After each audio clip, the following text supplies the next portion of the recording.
welcome to my channel. Autumn is here in the UK. It's been raining a lot, but today is actually quite a sunny day, so I thought I would grab this little bit of sunshine to have a good light and share with you my autumn 2020 palette. I tend to change the predominant colors that I use on my palette depending on the seasons, and that would work as well for landscape painters as well as botanical artists. And I'm going to show you 12 colors that I'm using a lot this autumn, and I'm going to show them to you in the order they are in my palette, which is the same order they would be going around the color wheel. So starting with yellow, orange, red, pinks, magenta, and then I've got the Perilene colors here, which are sort of maroon and dull violets. Then the blues, then the greens, and then the more neutral colors here, which are the brown, including some orangey browns like burnt sienna or quinacridone gold or quinacridone burnt orange. So let's start painting the color meld. My palette to your palette. And I'm going to start with the first yellow, which is Mayan yellow. And Mayan yellow is a very muted, slightly orange bias yellow. And it looks a little bit cloudy, and I like that about it. It's a Daniel Smith color, and I haven't had it for very long, so it's still in the experimental part of my palette, but I am using it quite a lot this autumn and I'm enjoying it. The second yellow is Nickel Azo Yellow, which is a very golden yellow, and I love that. I've had this one for several years. It's a lot more transparent. I think Daniel Smith called it by its proper pigment, which is Nickel Azo Yellow. Winsor Newton actually called it transparent yellow. It's very clear, very golden, gorgeous autumn color for foliage. Then moving on to the red, I've got Anthraquinoid Red. And if you don't have that one, it's a violet bias crimson, so in other brown it could be called alizarin crimson, for example. As long as you use a permanent one, you can use that, but this is Anthraquinoid Red. I will write all the names at the end of the video because some of them are a bit of a mouthful, and with my French accent as well, you might have trouble knowing exactly what I mean. And then continuing with the red, but going more muted, we're going in the Perilene pigments. And I love the Perilene family of pigments. They're very muted colors, but they're just really strong, gorgeous colors. And very useful, especially in the autumn, when colors might be a bit more muted than it would be in the height of summer. So this is Perilene Red, and then we have Perilene Maroon, even more muted, and darker as well. Look at that, isn't that beautiful?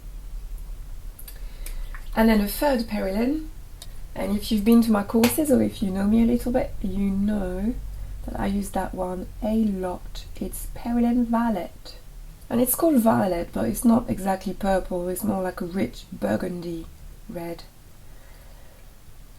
And it's really good to think hellebores or some orchids are this color. And I also use it for some wood, like quince wood, for example. It's got quite a lot of that color in it.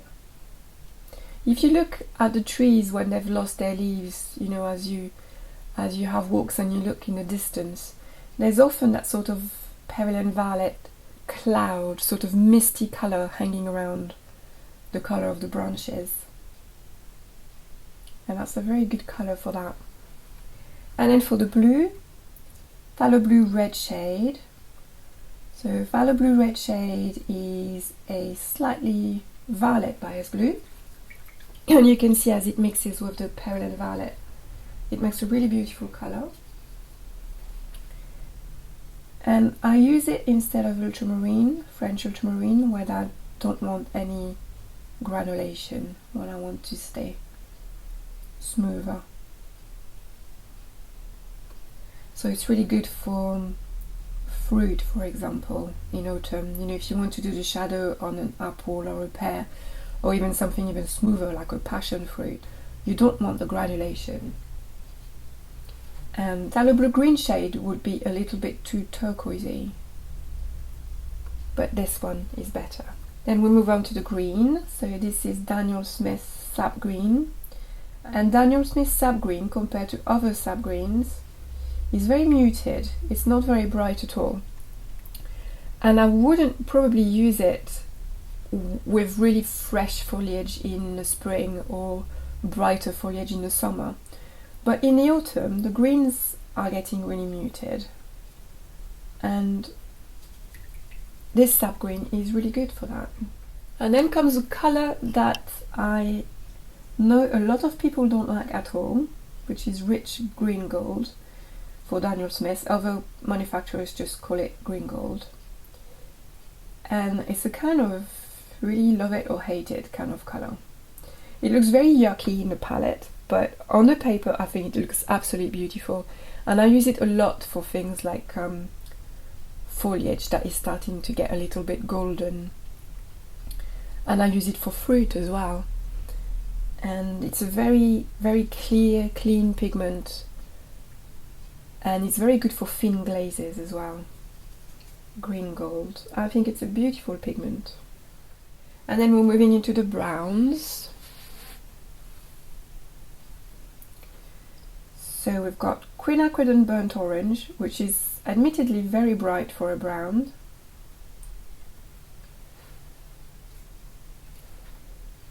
Especially if you layer it a bit more, but very good for autumn foliage.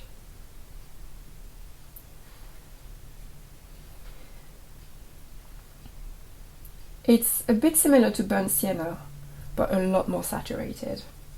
And then the actual burnt sienna, and you can see it's a lot browner.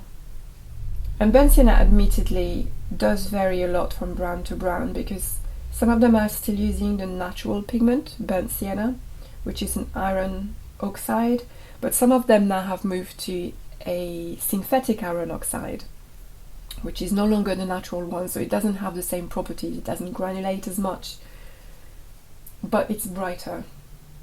And then the last colour is raw amber, which is another brown, but as burnt sienna is a reddish brown, this is a greeny brown. And this is when your leaves that you've picked when they were really bright in the autumn, they sort of started to become desiccated, and they dry up and curl up, and then they become brown instead of the richer colours of autumn. And burnt sienna and raw amber are really good for this. And also for the wood, if you paint branches on the trunks of the trees as well as the leaves, these are two really good wood colours. And there we go, a colour melt of 12 autumn colours that are going to be on my palette this autumn. I will do a downloadable PDF for my Patreon subscribers, so that should be on the Patreon site very soon.